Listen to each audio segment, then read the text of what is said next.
Hello and welcome to our video on access control lists. So this is actually just going to be the first video in a series for chapter 7.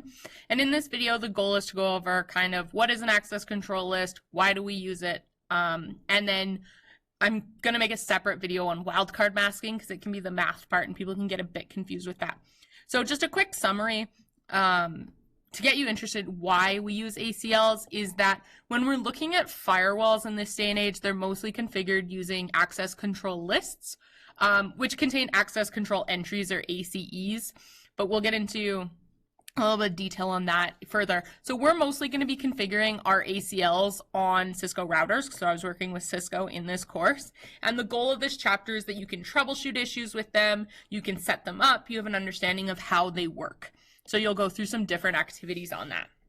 So we're going to skip through this and we're going to look at what is an ACL. So it's an iOS command that controls whether a router forwards or drops a packet. It does this based on permit or deny. So it's either permitting specific groups of traffic through or it's denying certain groups of traffic. This means that we can limit network traffic to increase performance, similar to when we're changing our broadcast domain.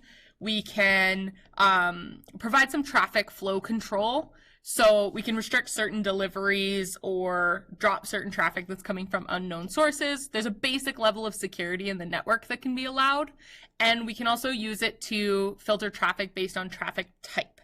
So we'll look at that a little bit. It's kind of the difference between filtering based on the network or where it's coming from or specific hosts to basing on whether it's HTTP traffic or FTP traffic or something like that. So we can do some basic level stuff where users coming from a certain network aren't able to access, for example, FTP or HTTP. So maybe external users can access our network, but they're not allowed directly access our print servers or our file transfer protocol servers. So we're going to look at how that's done, but we're going to start off just looking at the packet filtering. So when they're talking about it works at the transport or the network layer, we're talking about it can either base it off of which network it comes from, what's its IP address, how do we identify that device, or it can go based on the protocol that it's blocking.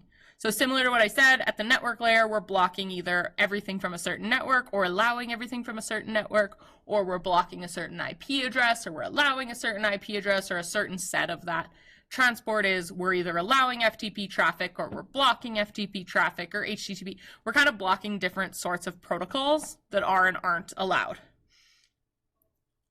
Okay, and they also mention ACEs here, which, as I said, are access control entries. So quite often we see these used a little bit interchangeably. Technically, an access control list is a list of access control entries, although sometimes also call them, like, some people also call ACEs access control list statements or ACL statements. So they're sort of ACL statement and ACE are used interchangeably, but ACL is the overlying structure that contains numerous ACEs. ACL operation works by either blocking inbound or outbound. So a router can either do the check at an inbound thing. So if it's checking if it's coming from a certain network or if it's going to a certain network, it's checking inbound on that interface. Or it can be checking outbound. It can go through, get onto the router, go through the router, and then as it's leaving the interface, that's where we would set up the ACL and we would set it up as an outbound ACL.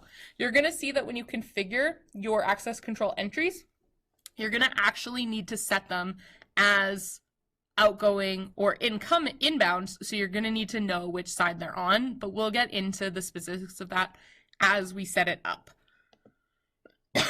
So you can do this packet tracer on ACL demonstration, go through and see kind of how the ACLs are working. That's my quick under 5 minutes description of how what ACLs are, and we'll get more into the nitty-gritty of how they work and how we set up inbound and outbound, etc.